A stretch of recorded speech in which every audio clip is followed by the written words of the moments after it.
저기 포도가 있네. 저 포도를 따러 가야겠다. 이 포도는 내 거라고.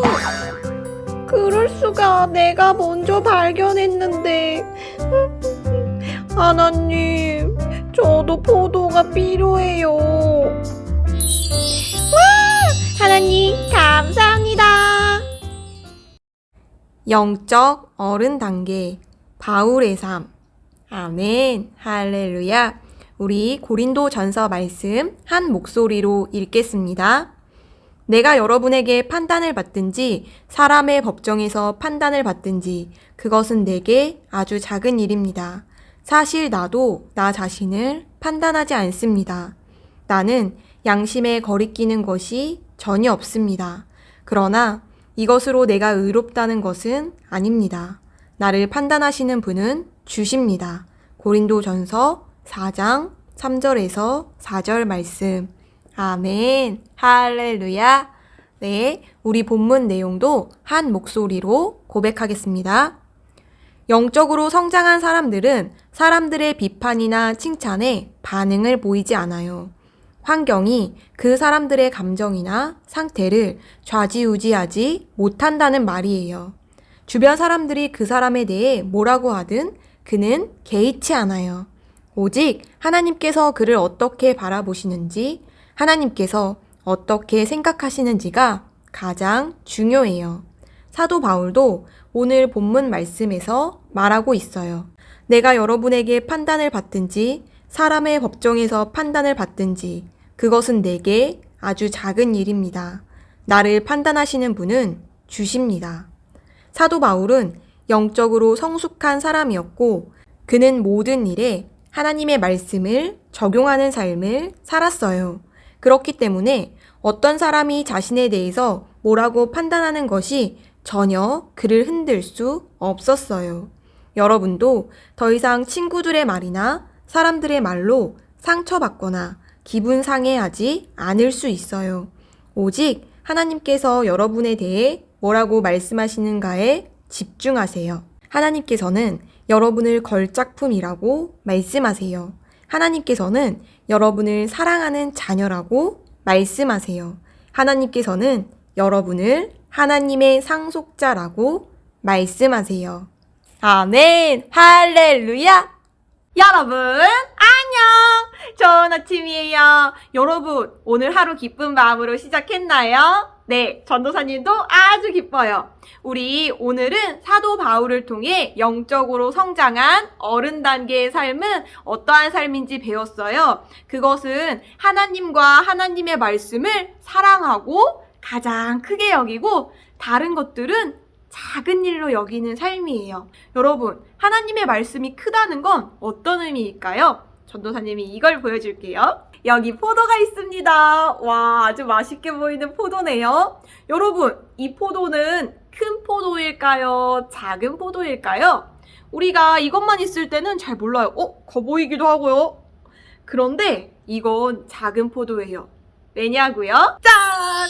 이렇게 진짜로 큰 포도가 있기 때문이에요. 여러분, 하나님의 말씀이 크다는 건 다른 말로 하면 그 밖에 다른 것들은 작아지는 거예요.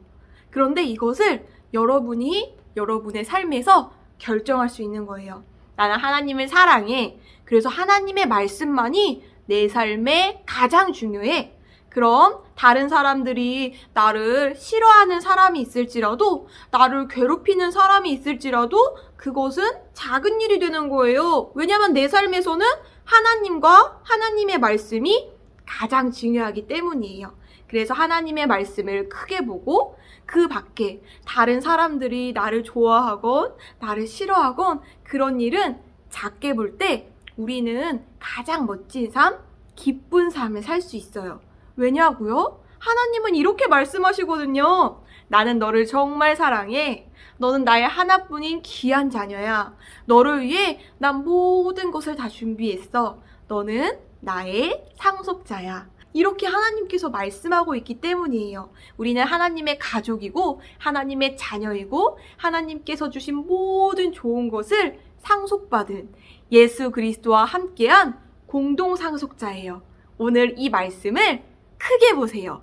그리고 여러분의 삶에서 이것이 가장 큰 말씀이 되는 것을 선택하세요. 그러면은 여러분을 힘들게 하는 일, 어렵게 하는 일, 나를 좋아하는 사람, 나를 싫어하는 사람, 이 모든 일들이 작은 일이 될 거예요. 여러분 그렇게 할 수 있나요? 할 수 있어요. 우리 함께 기도 고백하겠습니다. 함께 고백해요. 나는 하나님의 걸작품이다. 나는 오직 하나님께서 나를 보시는 대로 나를 보기로 결심한다. 아멘. 할렐루야. 네, 너무 잘 고백했어요. 우리 한 번 더 우리의 믿음을 담아 담대하게 고백하겠습니다. 함께 고백해요. 나는 하나님의 걸작품이다. 나는 오직 하나님께서 나를 보시는 대로 나를 보기로 결심한다. 아멘. 할렐루야. 할렐루야. 할렐루야. 우리 오늘 함께 말씀을 공부했어요. 오늘 여러분의 삶에서 하나님의 말씀을 가장 크게 보기를 축복해요. 우리는 내일 만나요. 안녕. 잠언 17장. 마른 빵 한 조각을 먹더라도 서로 화목하게 지내는 것이 온갖 풍성한 음식을 차려놓고서도 서로 다투는 것보다 낫다. 지혜로운 종은 주인집의 못된 아들을 잘 다스리고 장차 주인집의 아들들과 함께 유산을 물려받는다.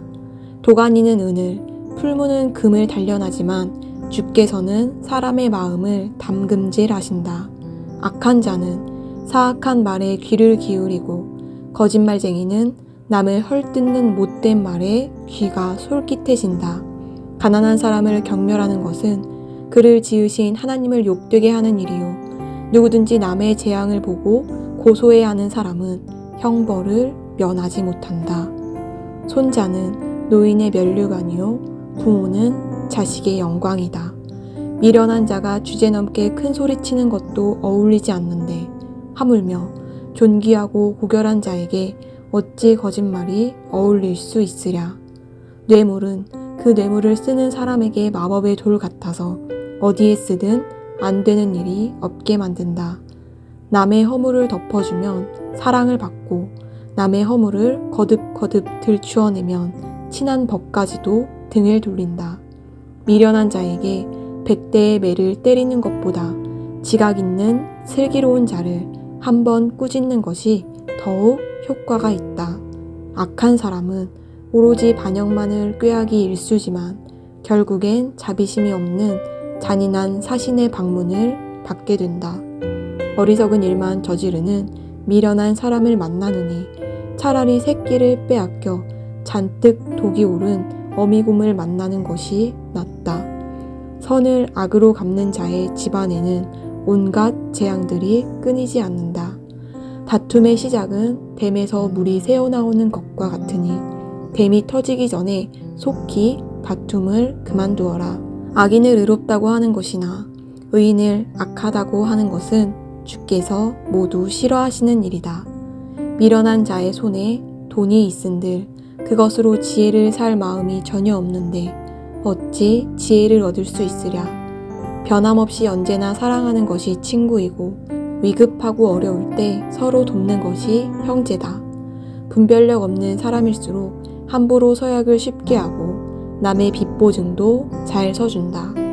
다툼을 좋아하는 사람은 죄 짓기를 즐겨하고 집에 높은 대문 세우기를 좋아하는 사람은 패가망신을 자초한다.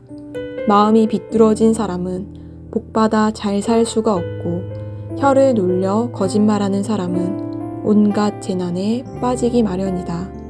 미련한 자식을 둔 부모는 근심 걱정이 그칠 날이 없으니 무슨 낙으로 세상을 살아가랴. 마음의 즐거움은 몸의 보약 같아서 병을 낫게 하지만 마음의 근심은 뼛속까지 상하게 한다. 악인은 몰래 뇌물을 받고는 재판을 굳게 하여 들은 것을 옳다고 판결한다. 분별력 있는 사람의 눈은 가까운 데서 지혜를 찾지만 미련한 자의 눈은 멀리 땅 끝에서 지혜를 찾아 헛되이 헤맨다. 미련한 자식은 아버지의 근심이고 어머니의 고통이다. 의로운 사람을 벌하는 것은 옳은 일이 아니요 고결한 사람을 정직하다 하여 때리는 것도 올바른 일이 아니다. 아는 것이 많은 사람은 도리어 말을 아끼고 통찰력 있는 사람은 냉철하여 성급히 서둘지 않는다. 미련한 사람이라도 조용히 침묵하고 있으면 지혜롭게 보이고 입을 다물고 가만히 있으면 슬기로워 보인다. 아멘.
Bye.